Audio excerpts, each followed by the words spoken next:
This game does belong in this world.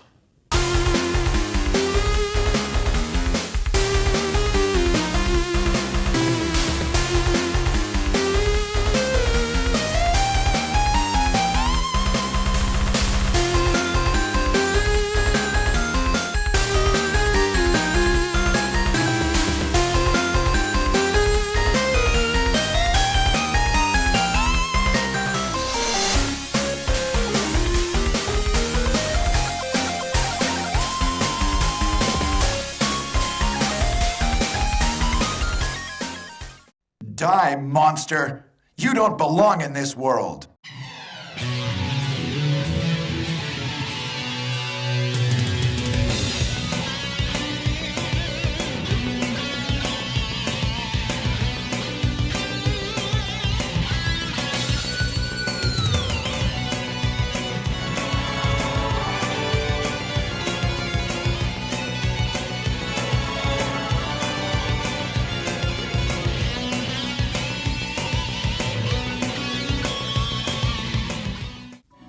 Good evening.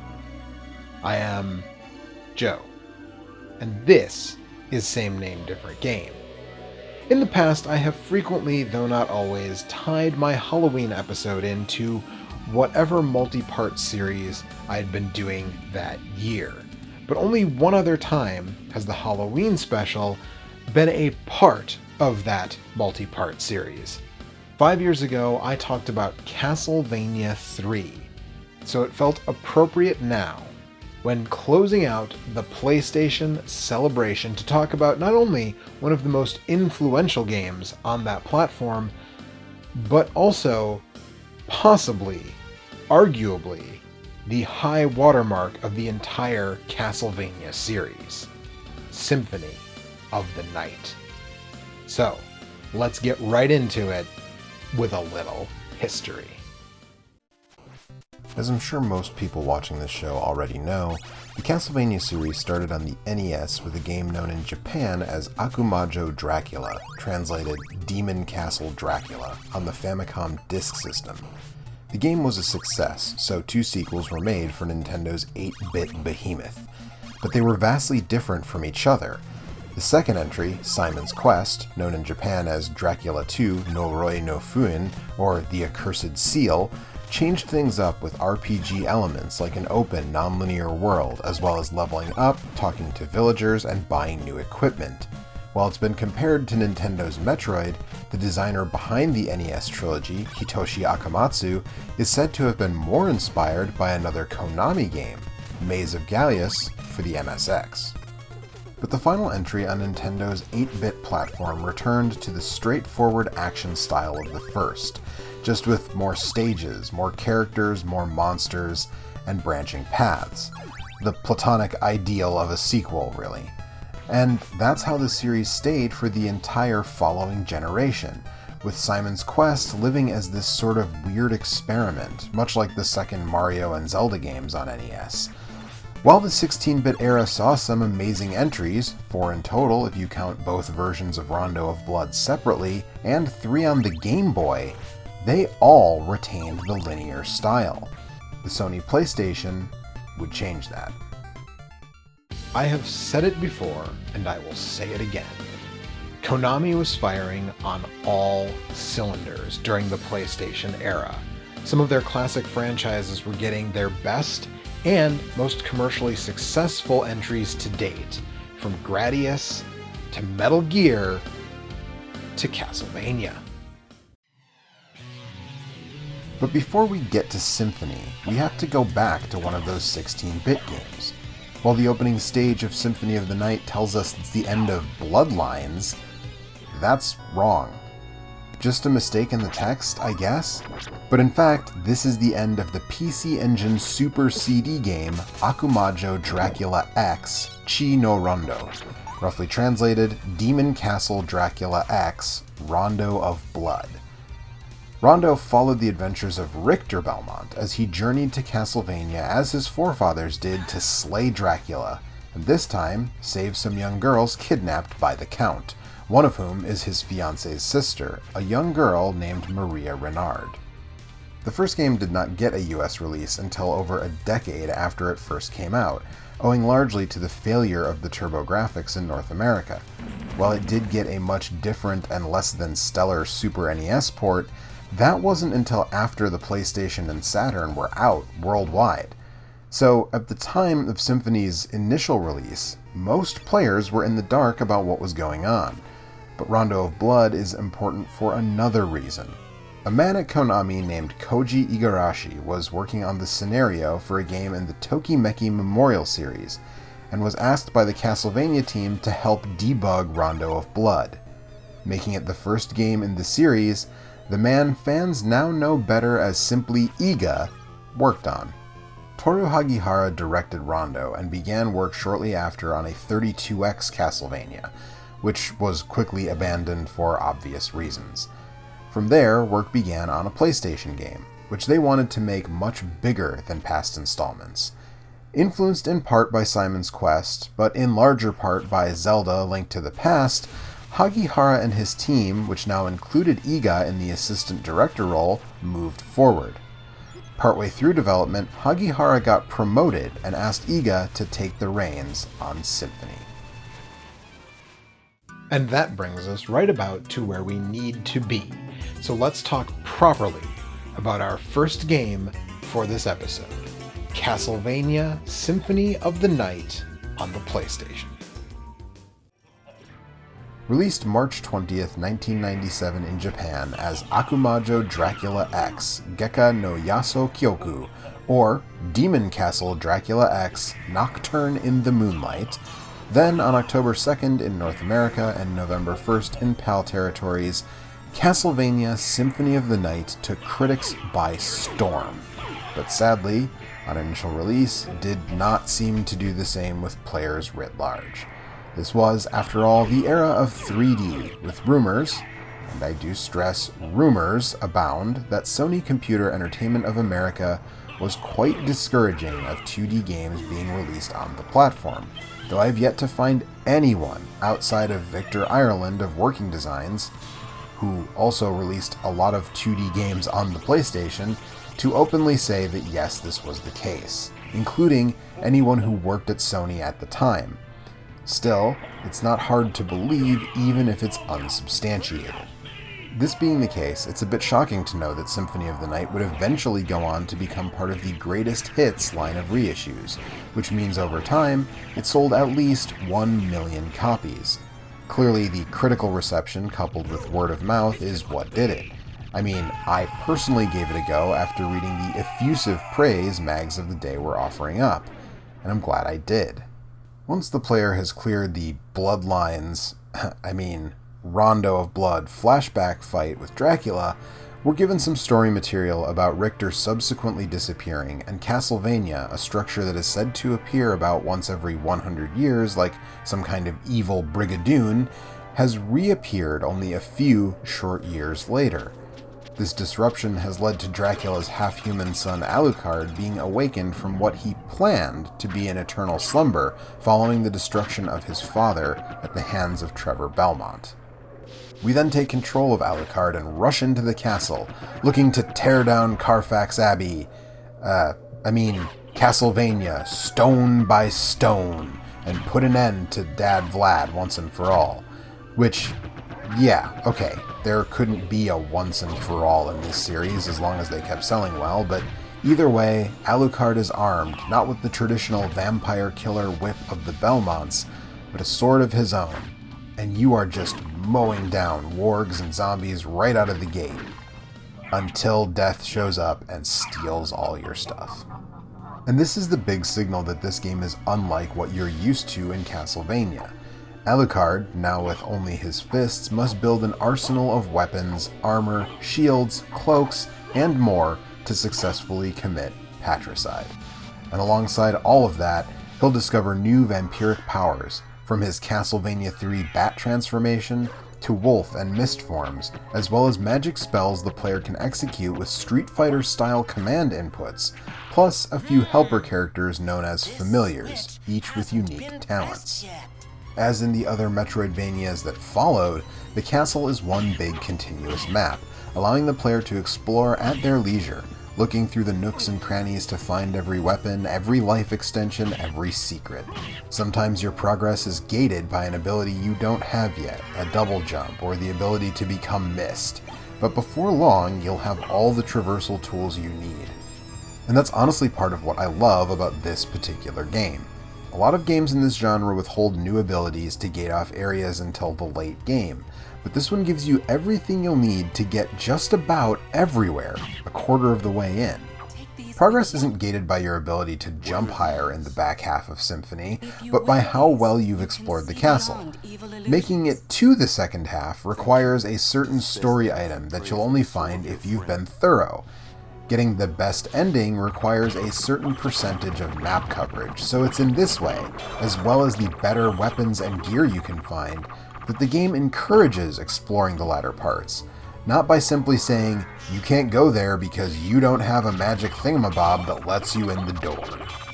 Well, I guess it technically does do that for the door to the final boss chamber, but just that one time, really. Speaking of the gear, another thing I love here is that this game can be cracked wide open with any number of weapons, items, or combinations thereof. Is it likely the easiest Castlevania ever made? Yes. Does that make it any less fun? No.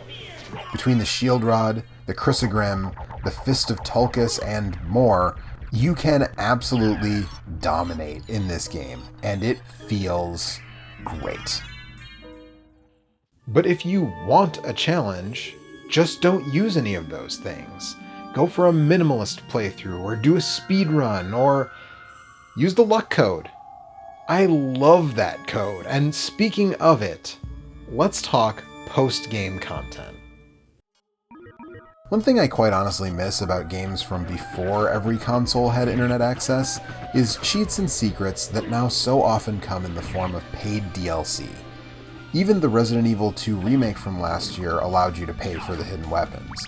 In that particular instance, I have no grudge because I appreciate giving the players the option of unlocking them instead of forcing you to pay for them, but so many games do that now. In Symphony of the Night, once you've completed the game, not only now do you have the option to play through the whole thing as Richter, but you can become an Axe Knight, or raise your luck stat to an unreasonable degree at the cost of all your other stats, which in recent years has become my preferred way to play the game. And it's these things, combined with the variety of viable playstyles I mentioned earlier, that make this game so replayable. I tend to run through it every couple of years. The map isn't too big, and while your first playthrough may take about 12 or so hours, subsequent ones will probably be below 10, making it an easy Halloween season pick up and play. This game is legitimately one of my all-time favorites on the original PlayStation, right up there with Resident Evil 2 and Metal Gear Solid. And this is still the best known version of that game, though there of course were others. In fact, there was an aborted port to the Tiger Gamecom, which I almost wish I could talk about, but as far as I'm aware, there is no leaked beta or anything like that.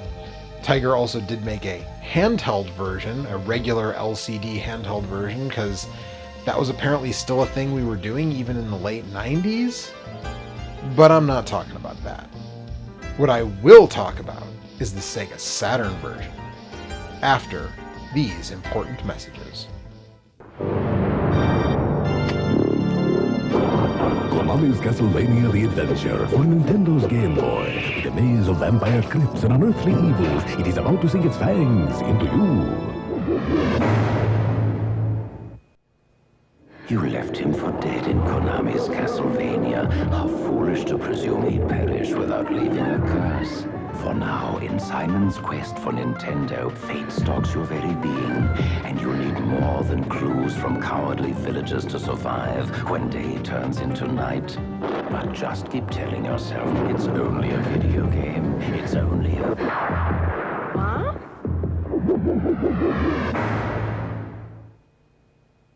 Introducing Castlevania Bloodlines for Sega Genesis, the most horrifying vampire hunt ever. 2 new heroes, plus hordes of evil enemies and ghastly ghouls. It's intense adventure from Konami. Fear has no form. Fear has no name. But now, fear has an address. Castlevania Symphony of the Night for your PlayStation. From Konami. You've probably heard a lot about the Saturn version of Symphony of the Night, and, well, it's all probably true. This one was released in June of 1998 in Japan only and ported by Konami's Kobe branch, which, let's just say they don't have a great track record. Still, let's start with the things that are good, because honestly, that list is pretty short. It adds new areas, 2 of them, a couple of new weapons, and new bosses, including a fight with Maria that the PSP version also has. It lets you play not only as Richter, but now Maria as well. You can select them both from the beginning, whereas in the PlayStation original, you had to beat the game to play as Richter. Both of these characters also get new music when in the castle entryway, remixes of classic Castlevania tunes, Bloody Tears for Richter, and Vampire Killer for Maria. Unfortunately, before I get to the actual bad stuff, there are caveats to most of those good things. The new areas are small, unnecessary, and forgettable. And worse yet, their aesthetic really doesn't mesh with the rest of the game. The new boss and new weapons aren't that interesting or useful, and those new remixes of old songs, they're good, but like the new areas, they don't feel of a piece with the rest of the fantastic soundtrack by Michiru Yamane. What music she makes. As for what's just bad on its own, well, there is a great video out there from John Linneman of Digital Foundry if you want to get deep in the weeds with technical specifics, but let's just say it has a lot of issues. Some you won't notice, but the ones you will, you really will. There's a ton of extra slowdown here, which is odd since the Saturn has a reputation as a 2D powerhouse, but it seems this has more to do with the porting process than the hardware itself. At any rate, it also has a bunch of extra load times, and that seems to be related to the fact that it does not use the Saturn's RAM expansion at all, though there is a fan-made patch that does, and apparently makes the game run a bit smoother. Finally, it just doesn't look great. The Saturn resolution is different than the PlayStation, so everything looks a bit distorted, especially if you're used to the PlayStation version.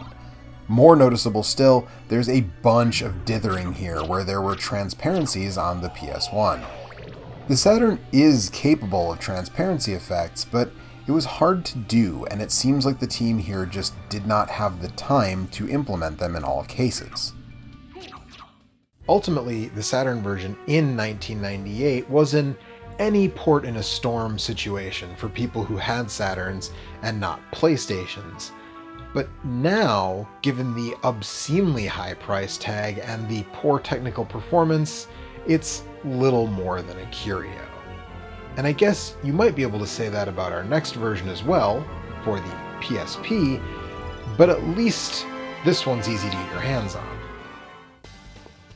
Released as part of the Dracula X Chronicles collection in autumn of 2007 here and in Japan, and in early 2008 in PAL territories, this is the first time Rondo of Blood got an English language release, both in its original PC Engine Super CD form, as well as a 2.5D remake. But that's not what we're here to talk about, of course. Symphony is unfortunately locked here, but gaining access to it is fairly easy, and once you do, well, you have Symphony of the Night on the go, which even today is a pretty solid selling point. But you'll notice the first major change right out of the gate. Dracula, die now and leave this world. You'll never belong here. Die, monster! You don't belong in this world. What is a man? A miserable little pile of secrets. But enough talk. Have at you! Ha! Mankind. A cesspit of hatred and lies. Fight for them then, and die for their sins! That's right, Jeremy Blaustein's original translation and the voiceovers have been tossed out and replaced, and yeah, okay, I get it. The original voiceovers are meme-worthy, but honestly, it's barely noticeable after that infamous first scene. And it's not like there's a ton of voice work in the game to begin with. From there, the game is basically identical to the original version. Of course, the PSP's video output leaves a bit to be desired, but I promise on an actual PSP screen, this looks pretty good.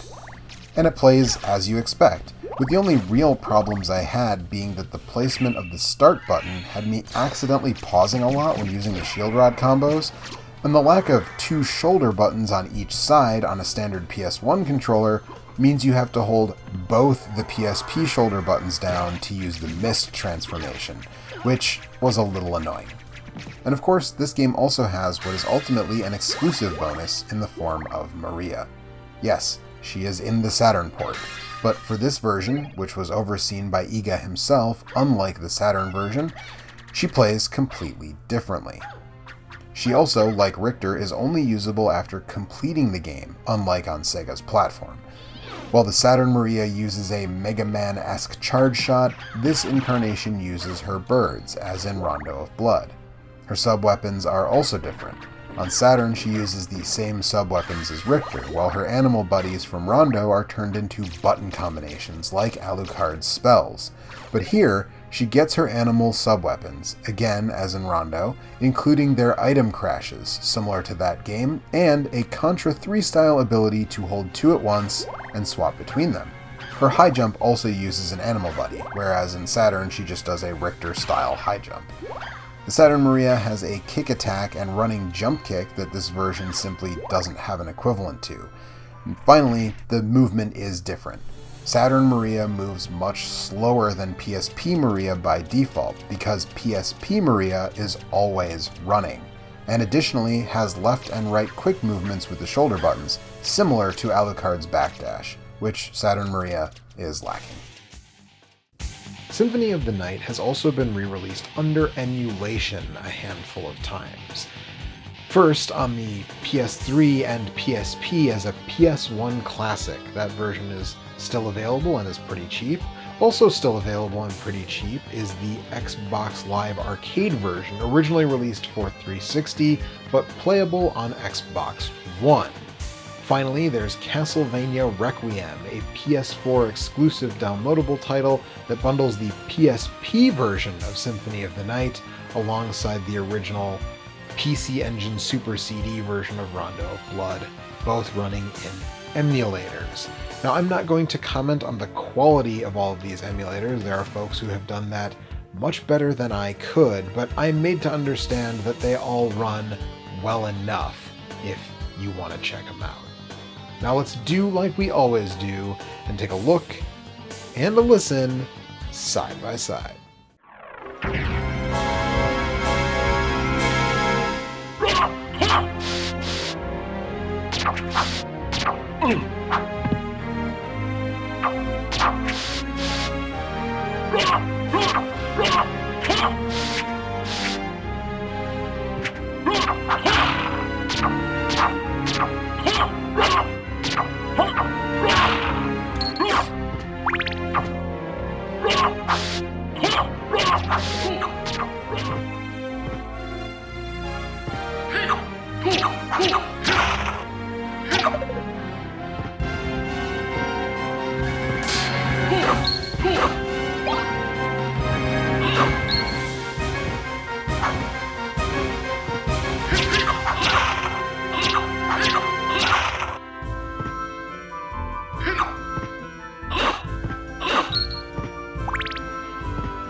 There's not a ton of difference here, especially since the music isn't relying on the specific hardware of any of these. It's honestly just a great looking game, though it does look a bit worse on Saturn and on PSP if you're playing on a TV, but again, on the PSP screen itself, looks pretty good. And that makes it time to give the edge. And for me, it's it's still the PlayStation original after all these years. Sure, some of the other versions have bells and whistles, but your mileage is really going to vary on how much you get out of that. If you love Maria, I guess check out the Saturn version, but again, you gotta have some deep pockets or another way to check it out. Yeah. The PSP version is also perfectly fine, and it's portable, but if you're married to those original voiceovers and don't care that much about Maria, maybe download the PS1 Classics version on your PSP for your portable Symphony fix.